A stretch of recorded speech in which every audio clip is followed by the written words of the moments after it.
भारत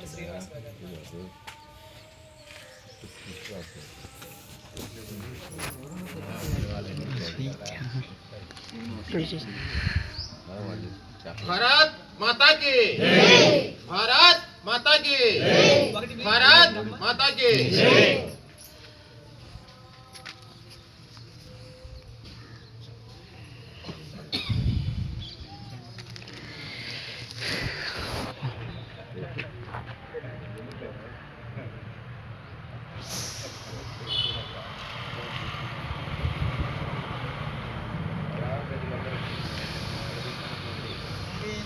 सरपंच गारी అలాగే జడ్పీటీసీ హేమావతి గారికి మన కొల్ల మల్ల ప్యారేజ్ గారికి ఎంపీటీసీ శ్రీనివాసరావు గారికి ఎస్ఐ కమిటీ చైర్మన్ మన శ్రీనివాసరావు గారికి అలాగే సీతారామయ్య గారికి కొండ ఏడికొండల గారికి పావులు శ్రీనివాసరావు గారికి ప్రజానికానికి అందరికీ కూడా ఈ యొక్క కార్యక్రమానికి అధ్యక్షత వహిస్తున్నటువంటి మన పంచాయతీ సెక్రటరీ గారు దిగంధర్ గారికి అలాగే సచివాలయ ఉద్యోగులందరికీ గ్రామ నౌకర్లకి ప్రతి ఒక్కరి పేరు పేరున 76వ గణతంత్ర దినోత్సవ శుభాకాంక్షలు తెలియజేస్తున్నాను. మిత్రులారా, భారతదేశం ప్రపంచంలోనే అతిపెద్ద ప్రజాస్వామ్య దేశం. ఇది మనందరికీ తెలిసిందే. 140 కోట్ల జనాభా ఉన్నటువంటి ప్రజాస్వామ్య దేశం ప్రపంచంలోనే భారతదేశం. అలాగే మన దేశం యావత్ ప్రపంచానికి ప్రజాస్వామ్య విలువలను అందించడంలో అగ్రగామిగా నిలిచినడంలో ఎటువంటి సందేహం లేదు. మరి అలాంటి ప్రజాస్వామ్య దేశంలో గణతంత్ర దినోత్సవం జరుపుకునేందుకు మనందరం ఎంతో గర్వకారణంగా భావించాలి. రిపబ్లిక్ డే సందర్భంగా మన భారతదేశ రాజ్యాంగ విలువలను, ప్రజాస్వామిక విలువలను ప్రతి ఒక్కరూ బాధ్యతగా తెలుసుకోవాలి. మనకి 1947లో స్వతంత్రం వచ్చినప్పటికీ పూర్తిగా పరిపాలనని, అడ్మినిస్ట్రేషన్ విధానాన్ని అవలంబించింది 1950 సంవత్సరం జనవరి 26 నుంచి పరిపాలన విధానం అనేది తీసుకొచ్చారు. ఆ యొక్క దినాన్ని మనం గణతంత్ర దినోత్సవంగా జరుపుకోవడం జరుగుతుంది.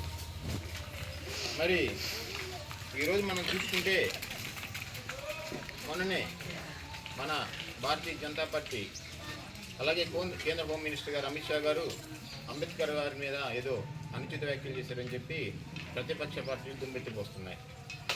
మరి వాస్తవం తెలియజేసుకోవాలంటే అంబేద్కర్ గారికి సముచిత స్థానం గౌరవం ఇచ్చింది భారతీయ జనతా పార్టీ జనసంఘ్. ఆ రోజు అంబేద్కర్ గారు పోటీ చేస్తే నెహ్రూ యొక్క నౌకర్ని పోటీలో దింపి అంబేద్కర్ని ఓడించారు. మరి రాజ్యసభలో కానీ లోక్సభలో కానీ ఆయన ప్రవేశాన్ని మనకి ఇబ్బంది అవుతుందని చెప్పి ఆ రోజు నెహ్రూ కుట్ర పన్నారు.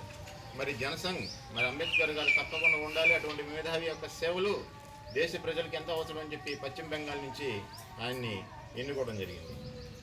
అలాగే ఈ దేశాన్ని పరిపాలించినటువంటి 75 సంవత్సరాలకు మనకి వచ్చినప్పటికీ 60 సంవత్సరాల పాటు పరిపాలించినటువంటి పార్టీ ఎవరో మీకు తెలుసు. వాళ్ళు తెచ్చినటువంటి చట్టాలు ఎవరికి ఎంత మాత్రం ఉపయోగపడేదో తెలుసు. కానీ బీజేపీ పార్టీ 16 సంవత్సరాలు పరిపాలించింది. ఈలోపు ఎన్నో చట్టాలు తీసుకొచ్చింది, ఎంతోమందికి ఉపయోగపడింది. అలాగే అగ్రవర్ణ పేదలకి 10% రిజర్వేషన్ ఇచ్చినటువంటి పార్టీ మన భారతీయ జనతా పార్టీ అని కూడా ఈ సందర్భంగా మీ అందరికీ తెలియజేసుకుంటున్నాను. అలాగే ముఖ్యంగా మనం చెప్పుకోవాల్సిందంటే ఈ అంబేద్కర్ గారి గౌరవించుకునేటువంటి సందర్భంలో భాగంగా 3 రోజుల పాటు భారతీయ జనతా పార్టీ 3 కార్యక్రమాలను ఏర్పాటు చేసుకుంది.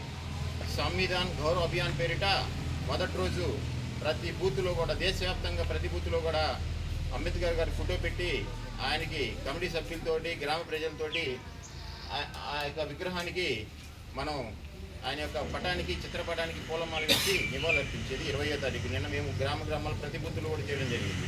అలాగే ఈరోజు ఒక సభలాగా మీటింగ్ హాల్లో ఏర్పాటు చేసి ప్రజల సమక్షంలో వాళ్ళకి అంబేద్కర్ గారి గురించి 10 నిమిషాల పాటు చెప్పడం అనేది చేయమని చెప్పింది. అలాగే రేపటి రోజున సహపంక్తి భోజనాలు మన దళితవాడల్లో మన దళిత ప్రజలతోటి మా భారతీయ జనతా పార్టీ నాయకులు వచ్చి దళితవాడలో దళిత ప్రజలతోటి సహపంక్తి భోజనాలు కూడా రేపు కార్యక్రమం ఏర్పాటు చేస్తున్నాం వేల్పూర్ గ్రామంలో. ఈ గ్రామానికి పెద్దలందరూ కూడా నేను ఆహ్వానిస్తున్నాను, తప్పకుండా రావాలి. మరి ఈ దేశానికి భారతీయ జనతా పార్టీ అంబేద్కర్ గారికి ఇచ్చిన గౌరవాన్ని, సముచిత స్థానాన్ని మీరు అందరూ కూడా తెలుసుకొని ప్రతిపక్ష పార్టీలు చేస్తున్న దుష్ప్రచారాన్ని నమ్మొద్దని చెప్పి ఈ సందర్భంగా మరీ ప్రజలందరూ కూడా తెలియజేస్తున్నాను. ఈ యొక్క అవకాశం ఇచ్చినటువంటి మీ అందరూ కూడా నాకు పేరు ఎవరైనా మాట్లాడే వాళ్ళు ఉన్నారా?